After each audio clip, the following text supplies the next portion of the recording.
नमस्कार। आज हम कक्षा 10 की पुस्तक स्पर्श के पाठ बिहारी लाल के दोहे का अध्ययन करेंगे। सर्वप्रथम हम बिहारी लाल जी के विषय में थोड़ा सा जान लेते हैं। बिहारी का जन्म सन 1595 में ग्वालियर में हुआ था। जब बिहारी 7-8 साल के थे तभी इनके पिता ओरछा चले गए और जहाँ बिहारी ने आचार्य केशवदास से काव्य की शिक्षा प्राप्त की।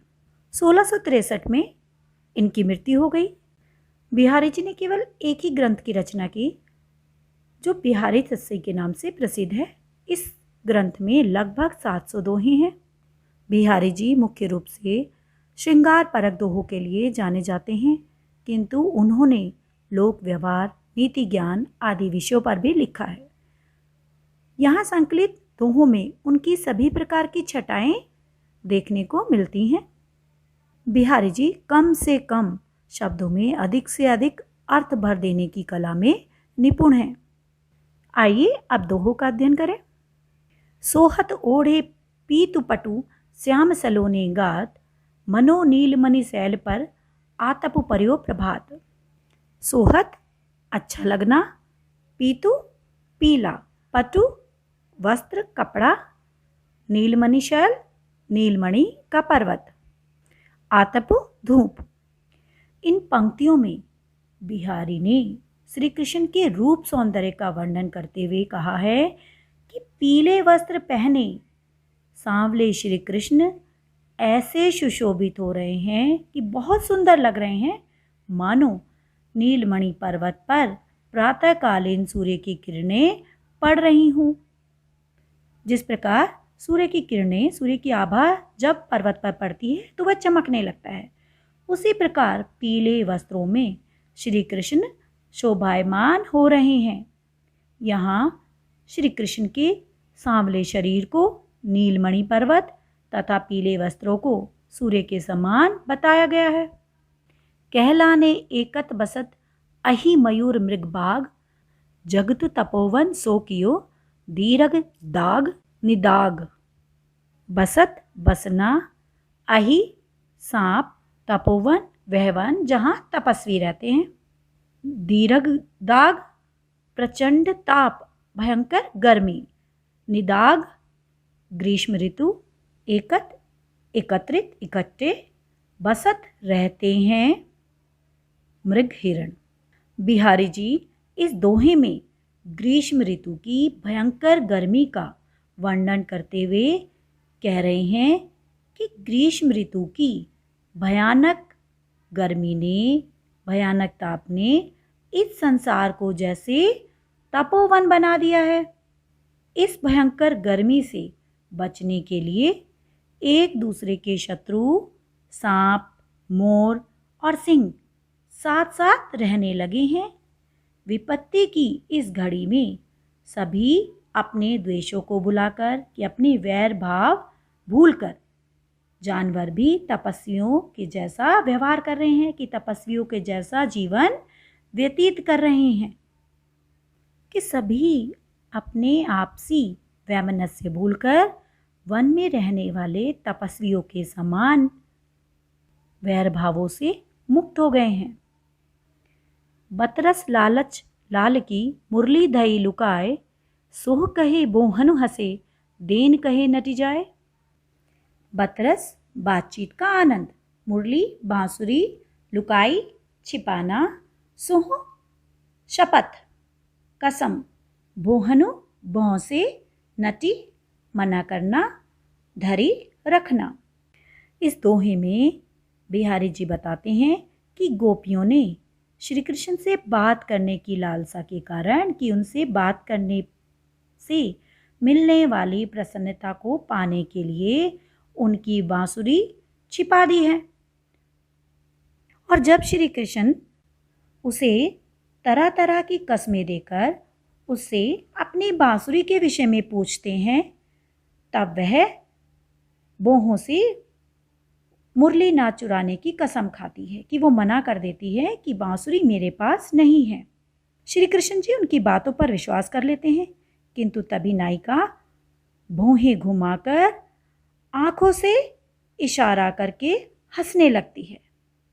श्री कृष्ण जी को उस पर शक हो जाता है और वे उससे अपनी बांसुरी देने को कहते हैं। तो वे कृष्ण को उसकी बांसुरी देने से इनकार कर देती हैं। कहत नटत रीझत खिजत मिलत खिलत लजियात, भरे भोन में करत हैं नैनन ही सब बात। रीझत मोहित होना, मुग्ध होना, खिजत बनावटी गुस्सा दिखाना, खींचना, मिलत मिलना, खिलत खिलना, प्रसन्न होना, लजियात लज्जाना, भोन भवन, नटत इनकार करना, नैनन नेत्रों से। इन पंक्तियों में बिहारी ने लोगों के बीच में ही दो प्रेमी किस तरह अपने प्रेम को जताते हैं यह दिखाया है कि भरे भवन में नायक अपने नेत्रों से, अपने नैनों से नायिका से मिलने को कहता है, जिसे नायिका मना कर देती। उसके मना करने के इशारे पर कि वो जिस प्रकार अपने नेत्रों से, अपनी आंखों से इशारा करके मना करती है, उसके इशारे पर नायक मोहित हो जाता है, जिससे नायिका खींच जाती है। बाद में जब दोनों मिलते हैं तो दोनों के चेहरे प्रसन्नता से खिल जाते हैं कि वो प्रसन्न हो जाते हैं तथा नायिका शर्मा उठती है। ये सारी बातें वो दोनों अपने बाहों के इशारों से कि अपने नेत्रों के इशारों से करते हैं। इस प्रकार भीड़ भरे भवन में वे आंखों ही आंखों में अपनी बात कर लेते हैं और लोगों का ध्यान इस बात की तरफ नहीं जाता। बैठी रही अति सघन बन, पैठी सदन तन महा, दे की दोपहरी जेठ की छाहों चाहती छां। सघन घना, पैठी घुसना, सदन तन भवन में घर में, जेठ गर्मी का महीना अर्थात जून का महीना, छां छाया। इस दोहे में बिहारी जी गर्मी की भयंकरता का वर्णन करते हैं। जेठ मास की दोपहरी का चित्रण करते हुए वो कहते हैं कि इस समय धूप इतनी अधिक होती है कि आराम करने के लिए कहीं भी छाया नहीं मिलती।